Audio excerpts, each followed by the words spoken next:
Nostradamus saw in his future three men that he called antichrists.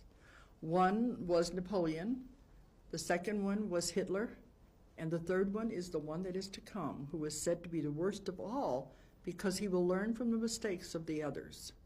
A very dangerous person.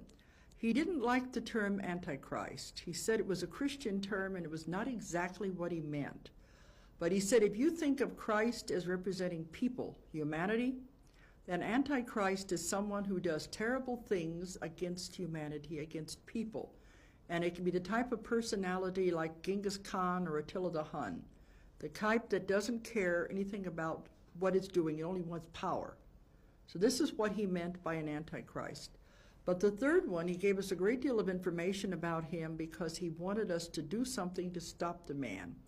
He said, in the Bible, in the book of Revelation, and other books in the Old Testament, the people saw the same things that he saw, the prophets did. They only put them in their symbolism they could understand in their time, but they all saw the same thing.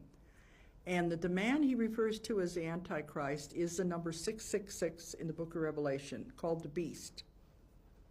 Of course, he said 666 also refers to his connections with computers. So there's a lot more to it.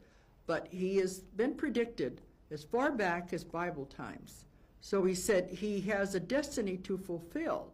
He has to come, but after he comes, what happens after that is in the hands of mankind. Do we allow it to go through the worst case scenarios, or can we lessen it? That's the point. But the man is alive now, and he has his destiny to fulfill. We were given a lot of information about this man because he is so important. We have his horoscope. He was born on February the 4th, 1962 in Jerusalem, but he's not Jewish. And his parents were killed during the Israeli war, and when he was about 6 or 7 years old, and he was raised by his uncle. His uncle is a very evil man, and we have had many people see him, and we have, in my work, and we had one woman who was able to put together a police composite picture of the uncle and of the Antichrist. She was a psychic who had worked with police on many cases, so she knew how to do the police composite kits.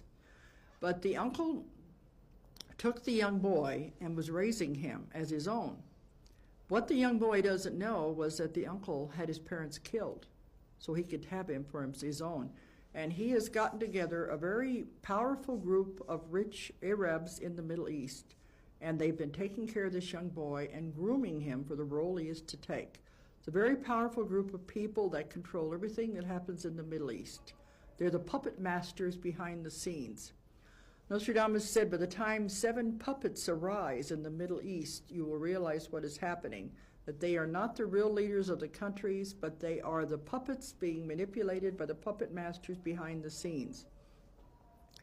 The young Antichrist went to college in Egypt, and we were working on this at the same time he was in college, so we were shown several scenes of him in college. We knew where he was living. We had all this information.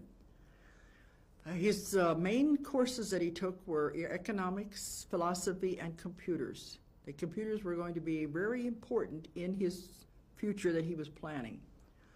But after he got out of college, he lived on the different estates of these very rich people. He has no home of his own, but travels around to the different estates. And we saw him once in a big estate on the banks of the Nile, and another one in Syria, and in Oman during the Gulf War. Oman is to the bottom of Saudi Arabia. So we saw him in all of these places during the Gulf War, and he's traveled around from place to place. But well, Nostradamus said, you must remember that this, in the beginning, this man will appear as a savior, the man with all the answers, the man with the golden tongue. And this will how he will make his conquests in the beginning. But he said, you must remember he's not what he appears to be. He's the wolf in sheep's clothing. Because by the time people realize what is happening, then everything will all come out. We were told in 1995, if you were watching, you'd become aware of these people and what they are doing. And of course, I get lots of mail from people trying to tell me who they think the Antichrist is. But a lot of the people they have told me about, I think, are members of the group. They're very rich, but I don't think they are the Antichrist because they don't fit all of the other criteria.